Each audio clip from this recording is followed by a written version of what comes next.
Dear student, स्वागत है आप सभी का अपने यूट्यूब चैनल डेवलप नर्सिंग पे। मैं अभिषेक चौहान आज आपके लिए बहुत ही इंपॉर्टेंट टॉपिक लेकर आया हूँ, नेसोगैस्ट्रिक ट्यूब। ये आप लोगों ने क्लिनिकल में आपने देखा ही होगा, या आप किसी पेशेंट के पास जाते हैं, कोई अनकॉन्शियस पेशेंट होता है तो आपने देखा होगा उसके नाक में एक ट्यूब पड़ी होती है। ठीक है, तो उस ट्यूब का यूज क्या है, इन सभी चीज़ों को हम आज समझेंगे। और इस क्लास को बिल्कुल स्किप मत कीजिएगा। ये क्लास क्लिनिकल बेस से आपको बहुत ही ज़्यादा इंपॉर्टेंट है और बहुत ही ज़्यादा नॉलेजेबल है। तो मेरे प्यारे बच्चों, चैनल को शेयर और सब्सक्राइब कीजिएगा और बेल आइकन को प्लीज जरूर दबाएगा। तो हम देखते हैं नेसोगैस्ट्रिक ट्यूब। तो जो नेसोगैस्ट्रिक ट्यूब होती है, मैंने इसका एक स्ट्रक्चर आपको डायग्राम दिख रहा है, तो ये आप समझ आइए कि कहीं भी आप देखते हैं तो ये ट्यूब का स्ट्रक्चर दिया है, ये ट्यूब होता क्या है। ठीक है, तो हम इसे नेसोगैस्ट्रिक ट्यूब कहते हैं या रेयल्स ट्यूब भी कहते हैं। आगे हम देखते हैं कि मेजरिंग ऑफ या मेजरिंग एनजी ट्यूब। सिंपल सा आपने देखा होगा कि ये एक पेशेंट है, इसके हम नोज से ईयरलोब और ईयरलोब से स्टर्नम तक हम मेजर कर रहे हैं। ठीक है, तो मैंने एक नोट डाला है, before insertion of NG tube the tube is measure from tip of the nose to earlobe and from earlobe to sternum. ठीक है, तो इस तरीके का जो प्रोसेस है, आप जो जिस तरह डायग्राम देख रहे हैं, डायग्राम का मेरा जो मेन मकसद है आपको दिखाने का, प्रॉपर तरीके से आपको समझ आ जाए कि हम एनजी ट्यूब फीडिंग या एनजी ट्यूब हम किस तरीके से हम पेशेंट को डालते हैं। ठीक है, इंसर्ट करते हैं। देन नेक्स्ट है आपका बहुत ही इंपॉर्टेंट टॉपिक का एक एरिया सपोर्ट, इंपॉर्टेंट साइड है। इसे आपके इसका आप स्क्रीनशॉट ले लीजिएगा, क्योंकि ये कहीं भी आपको इतना इजी वे में आपको कोई भी लेक्चर आपको नहीं देगा। मैंने दिया है आपको साइज आपका दिया है, एक तरफ मैंने एक कॉलम दिया है साइज का, देन सेकंड कॉलम दिया है मैंने कलर का। 6 नंबर का जो गॉज होता है, एनजी ट्यूब होता है, 6 नंबर का साइज होता है इसका, वो होता है आपका लाइट ग्रीन।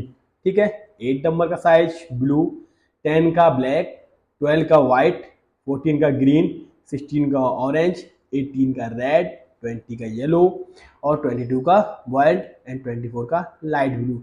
तो ये साइज आपको और साइज के साथ कलर आपको याद होने चाहिए, जो कि बहुत ही ज्यादा इंपॉर्टेंट है।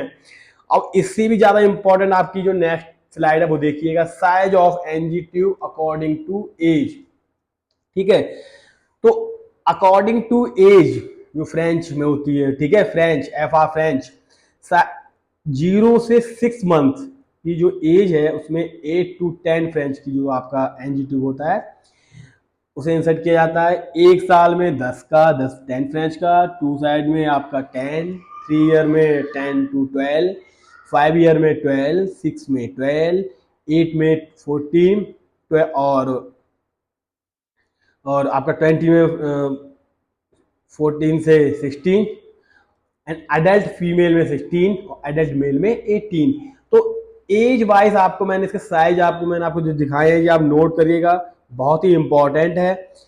ये आपका हर एक एग्जाम में, कॉम्पिटिटिव एग्जाम में, चाहे आपका सीएचओ का एग्जाम हो, चाहे आपका आरआरबी का एग्जाम हो, चाहे आप नर्सिंग से रिलेटेड किसी भी एग्जाम में आप बैठते हैं, तो ये क्वेश्चन आपका 1-2 नंबर में आपको ये मिल जाता है। और आप ये जानते हैं कि कॉम्पिटिटिव एग्जाम में एक एक नंबर की वैल्यू कितनी होती है, और एक एक नंबर आपको कहां से कहां पहुंचा सकता है, और एक नंबर आपको कहां से कहां छोड़ सकता है। ठीक है, अब हम देखते हैं confirming of placement of NG tube. अब आपने क्या, एनजी ट्यूब तो आपने इंसर्ट कर दी, जो कि मैंने आपको अभी डायग्राम दिखाया था, इस मेजरिंग से आपने इसे एनजी ट्यूब तो इंसर्ट कर दी। अब कंफर्म कैसे करेंगे? ठीक है, तो सबसे पहले क्या देखते हैं, आप हॉस्पिटल में या वार्ड में आप पेशेंट को एनजी ट्यूब डाल रहे हैं, तो सिंपल सा आप क्या करते हैं, सिरिंज लेते हैं और सिरिंज में एक प्रेशर के साथ एयर छोड़ते हैं और उसके स्टर्नम में आप क्या रखते हैं, अपने स्टेथोस्कोप को रखते हैं। ठीक है, और साउंड सुनते हैं। ठीक है, एक तो वो एक वो प्रोसीजर हो गया। एंड देन कंफर्मिंग का आपका हो गया चेस्ट एक्सरे, सॉरी उसका एक्सरे करते हैं मोस्ट एप्रोप्रिएट जानने के लिए कि एग्जैक्ट हमने जो उसके जो एनजीटी इंसर्शन किया है वो प्रॉपर तरीके से हुआ है या नहीं हुआ है। तो इसके लिए हम क्या करते हैं, चेस्ट एक्सरे करते हैं। ठीक है, एंड क्या है उसका लवाज गवा, उसका साउंड सुनते हैं, बबल साउंड देखते हैं उसके। ठीक है, तो ये जो आपका एनजी2 इंसर्शन का टॉपिक है, ये बहुत ही इंपॉर्टेंट है। तो इसे बिल्कुल भी क्लास को मिस मत करिएगा और इसे एक बार नहीं कई बार देखिएगा, क्योंकि ये बहुत ही इंपॉर्टेंट टॉपिक आपका प्रैक्टिकल बेस से है। तो मेरे प्यारे बच्चों, मिलते हैं अगली क्लास में, अगले इंपॉर्टेंट टॉपिक के साथ जुड़े रहिएगा और चैनल को ज़्यादा से ज़्यादा शेयर और सब्सक्राइब कीजिएगा। शुक्रिया।